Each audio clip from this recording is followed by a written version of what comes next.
Mes chers élèves, les abonnés à ma chaîne Labo SVT, bienvenue à cette séance consacrée au chapitre de la reproduction humaine. Deuxième partie, la fécondation et la grossesse. Programme de la deuxième année collégiale internationale. Pour télécharger les animations utilisées dans cette séance, visitez le lien en dessous de la vidéo.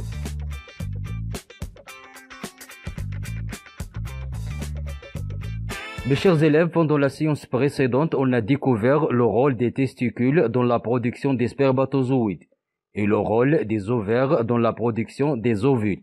Et ces deux types de gamètes sexuels participent à la fécondation. Mes chers élèves, dans cette séance, on va découvrir où se fait la fécondation chez la femme, quel est le devenir de l'œuf après la fécondation et quels sont les moyens de la contraception. Pour répondre à ces questions, on va réaliser les activités suivantes. Mes chers élèves, dans cette première activité, on va découvrir le trajet des spermatozoïdes dans les voies génitales femelles, après le rapport sexuel entre les deux conjoints. Observez cette animation et répondez aux questions suivantes. Décrire le trajet des spermatozoïdes dans les voies génitales de la femme. Et quel est le moteur du déplacement des spermatozoïdes? Où se fait la rencontre des spermatozoïdes et de l'ovule?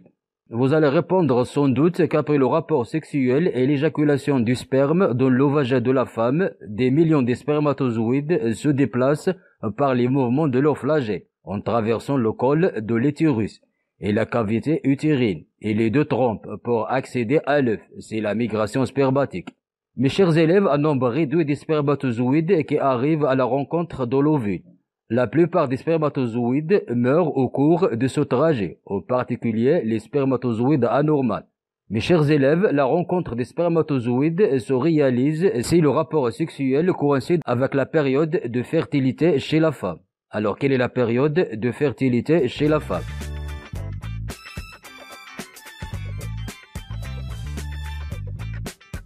Mes chers élèves, le rapport sexuel entre les deux conjoints n'aboutit pas obligatoirement à la fécondation, seulement si ce rapport a eu lieu pendant la période de la fertilité chez la femme. Alors, on va découvrir dans cette activité la durée de la période de la fertilité chez la femme. Mes chers élèves, il faut savoir que la durée de vie des spermatozoïdes dans les voies génitales de la femme après le rapport sexuel est de l'ordre de 3 jours, et la durée de vie de l'ovule après l'ovulation est de 2 jours. Et l'ovulation se fait généralement au 14e jour du cycle sexuel. En se basant sur ces données et en observant cette animation, répondez aux questions suivantes. Est-ce qu'un rapport sexuel au 7e jour du cycle sexuel aboutit à la fécondation? Justifiez votre réponse. Est-ce qu'un rapport sexuel au 25e jour du cycle sexuel aboutit à la fécondation? Justifiez votre réponse. Quelle est la période de la fécondation donc? Vous allez répondre sans doute que le rapport sexuel au 7e jour du cycle sexuel n'aboutit pas à la fécondation, du fait que les spermatozoïdes disparaissent au 10e jour, avant l'ovulation, et donc ils ne rencontrent pas l'ovule.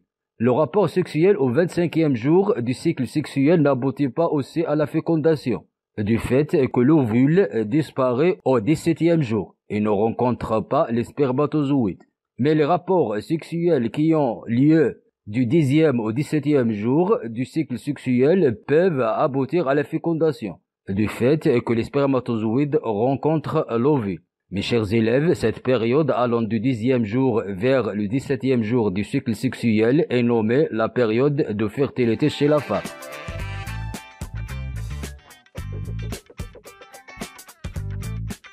Mes chers élèves, et maintenant dans cette activité, on va découvrir le devenir de l'œuf après la fécondation. Observez cette animation et répondez aux questions suivantes. Où se fait la fécondation?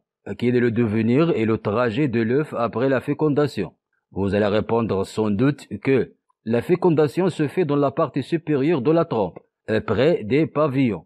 Après la fécondation, l'ovule devient un œuf, qui est la première cellule de l'embryon. Elle subit une série de divisions cellulaires, aboutissant à la morula, qui est une boule de cellules embryonnaires, en se déplaçant au fur et à mesure vers la cavité de l'utérus, par les battements des cils qui tapissent la face interne de la trompe. Vers le 7e jour après la fécondation, la morula accède dans la cavité utérine. Pendant cette période, qui est la phase lutéale du cycle sexuel, la muqueuse utérine est turgescente et très vascularisée, et sécrétant un liquide nourrissant par les glandes tubulaires qu'elle contient. Ces préparations de la muqueuse utérine destinée à accueillir la morula. La morula s'enfonce dans la muqueuse utérine pour se développer. C'est la nidation. Puis elle se différencie en embryon.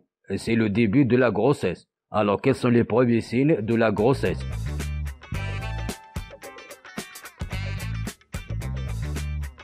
Mes chers élèves, les premiers signes de la grossesse sont la disparition des règles à la fin du cycle sexuel, sentiment de fatigue, de vertige et de vomissement. Pour s'assurer de la grossesse, on utilise le test de grossesse. Mes chers élèves, observez cette animation et décrire comment on réalise ce test. Vous allez répondre sans doute qu'il suffit de tremper le test de grossesse qu'on peut acheter de la pharmacie dans l'urine de la femme à tester. Après quelques secondes, il y a apparition de 2 traits rouges. Si le résultat est positif. En effet, ce test détecte la présence de l'hormone de grossesse dans l'urine de la femme enceinte.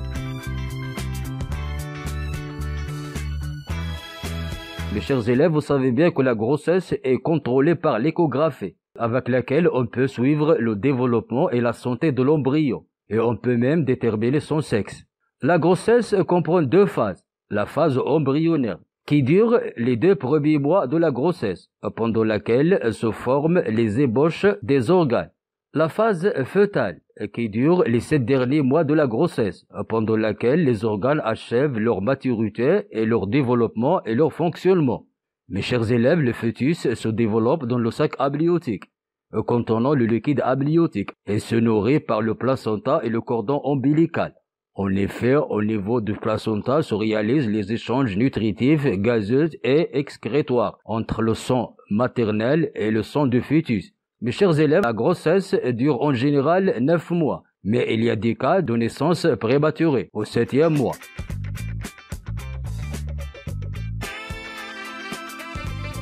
Mes chers élèves, vous savez bien que de nombreux couples souffrent des anomalies dans l'appareil génital, comme la fermeture des trompes chez la femme, ou des déformations des spermatozoïdes, qui devient faible et inerte chez l'homme, ce qui induit la stérilité de ces couples. Pour remédier à ces anomalies, la médecine procède à la fécondation in vitro, ou à la micro-injection, comme le montrent ces 2 animations. Mes chers élèves, observez cette première animation et décrire le processus de la fécondation in vitro. Vous allez répondre sans doute, on procède à prendre l'ovule de l'épouse, que l'on met dans un tube, puis on recueille des spermatozoïdes de son époux. On place les spermatozoïdes avec l'ovule dans le même tube à essai, où a lieu la fécondation. Après la fécondation, on implante l'œuf dans l'utérus de l'épouse pour terminer son développement, ou dans l'utérus d'une autre femme nommée mère biologique. Dans cette deuxième animation, décrire comment se fait la micro-injection. Vous allez répondre sans doute que les spermatozoïdes, incapables d'accéder et pénétrer à l'intérieur de l'ovule, on injecte un spermatozoïde dans l'ovule. C'est la micro-injection.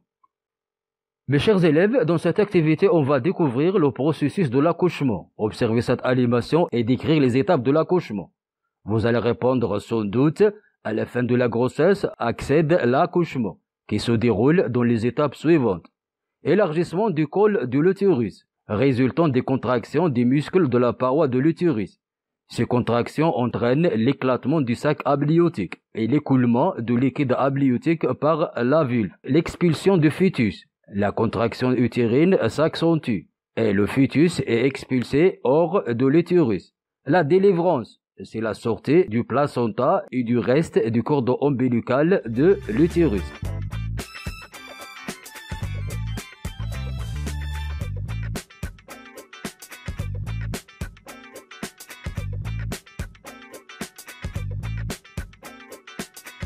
Mes chers élèves, et maintenant dans cette activité, on va découvrir l'importance de l'allaitement mammaire. Mes chers élèves, vous savez bien que le lait est l'aliment essentiel pour la nourriture du nouveau-né durant les premiers mois de sa vie. Mes chers élèves, observez ce tableau et citez les avantages du lait maternel vis-à-vis du lait industriel. Vous allez répondre sans doute le lait maternel de température convenable pour le nouveau-né. Il contient des substances essentielles à sa croissance et à son bon développement. Le lait maternel contient des anticorps, renforçant l'immunité du nouveau-né.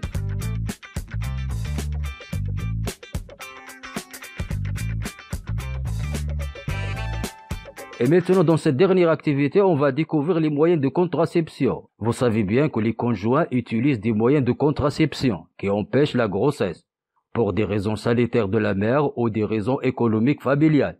Alors, observez cette animation et répondez aux questions suivantes. Citez les divers moyens de contraception. Citez sont destinés à qui? À l'homme ou à la femme. Citez l'action de chaque méthode. Vous allez répondre que les moyens et les méthodes de contraception empêchent la rencontre des gamètes, ou la nidation, ou l'ovulation. Parmi ces moyens, l'abstinence périodique, c'est écarter les rapports sexuels pendant la période de la fertilité de la femme. Elle est destinée à l'homme et la femme. Et cette méthode empêche la rencontre des gamètes. Le taux d'échec est entre 5 et 10%. Le retrait, c'est l'éjaculation hors du vagin pendant le rapport sexuel, destiné à l'homme et à la femme. Elle empêche la rencontre des gamètes. Le taux de l'échec est entre 5 et 10%. L'embouchure des trompes chez la femme. C'est une méthode qui consiste à fermer les trompes chez la femme. Cette méthode est irréversible et mène à la stérilité définitive. Elle empêche la rencontre des gamètes. Le taux d'échec est 0. Le préservatif masculin, destiné à l'homme, il empêche la rencontre des gamètes. Le préservatif féminin, il est utilisé par la femme. Il empêche aussi la rencontre des gamètes. Le taux d'échec entre 7 et 23%. Le stérilet, c'est un appareil en plastique et en métal que le médecin place dans l'utérus de la femme pendant plusieurs années. Elle est destinée à utiliser par la femme. Elle empêche la fécondation et la nidation. Le taux d'échec est entre 1 et 3%. Les pilules contraceptives, elles sont destinées à la femme. Elles empêchent l'ovulation et la fécondation. Le taux d'échec est entre 5 et 10%.